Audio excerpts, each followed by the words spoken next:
ত্রিপুরা মধ্যশিক্ষা পর্ষদের ফলাফল ঘোষিত হয় গত কিছুদিন আগে, আর তাতে উচ্চ মাধ্যমিকে 477 নম্বর অর্থাৎ 94.2% নম্বর পেয়ে দশম স্থান অধিকার করে তৃষা রুদ্রপাল নামে এক ছাত্রী বৃহস্পতিবার সকালে উদয়পুর পৌর পরিষদের 19 নং ওয়ার্ডে তথা নিজ এলাকায় গিয়ে সংবর্ধনা জ্ঞাপন করেন। এই ছাত্রীটিকে পৌর পরিষদের চেয়ারম্যান শীতলচন্দ্র মজুমদার ত্রিপুরেশ্বরী মায়ের ছবি ও মিষ্টিমুখ করিয়ে উপহার দেওয়া হয়।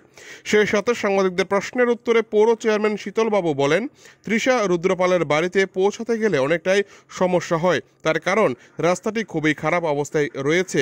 কিন্তু এবার তৃষা রুদ্রপাল তার পড়াশোনা এবং নিজের অর্জনে দশম স্থান অধিকার করার ফলে পৌর চেয়ারম্যান হিসেবে তার বাড়িতে যাওয়ার এলাকার রাস্তাটিকে পাকা সড়কে তৈরি করা হবে বলে তিনি এলাকাবাসীদের সামনে বার্তা দেন। পৌর চেয়ারম্যান এই ঘোষণা দেওয়ার সাথে সাথে খুশির আবহ তৈরি হয় এলাকাবাসীদের মধ্যে। এ রাস্তা তৈরি হওয়ার পেছনে তৃষা রুদ্রপালের সব থেকে অগ্রণী ভূমিকা পালন করবে বলে আশা ব্যক্ত করেন এলাকাবাসীরা। উদয়পুর থেকে নিজস্ব প্রতিনিধি রিপোর্ট, টিভি 100 বাংলা। আমার নাম তৃষা রুদ্রপাল। আমি ত্রিপুরা মধ্যশিক্ষা পর্ষদে উচ্চ মাধ্যমিক পরীক্ষায় দশম স্থান অধিকার করেছি। আমার মোট প্রাপ্ত নম্বর 471 অর্থাৎ 94.2%। আমি সেই জন্য আমার এই কৃতিত্বের পেছনে আমার বাবা মা, গৃহশিক্ষক, স্কুলের যথেষ্ট অবদান রয়েছে, তাদেরকে অনেক ধন্যবাদ।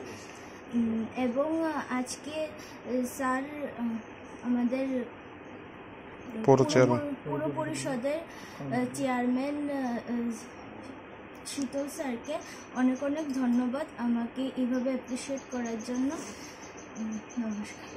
আনন্দিত যে আমি এখন যেখানে আছি এটা 19 নং ওয়ার্ড, উদয়পুর পৌর পরিষদে। আমি এই ওয়ার্ডেরই নির্বাচিত সদস্য পৌরসভা। এবার যে ত্রিপুরা বোর্ডের যে 12-এর যে রেজাল্ট হয়েছে, এই রেজাল্টে আমার এই 19 নং ওয়ার্ডের এই মেয়েটি তৃষা পাল সেইবার প্রথম 10 জনের মধ্যে স্থান করে নিতে পেরেছে। এই কারণে সবচেয়ে বেশি খুশি।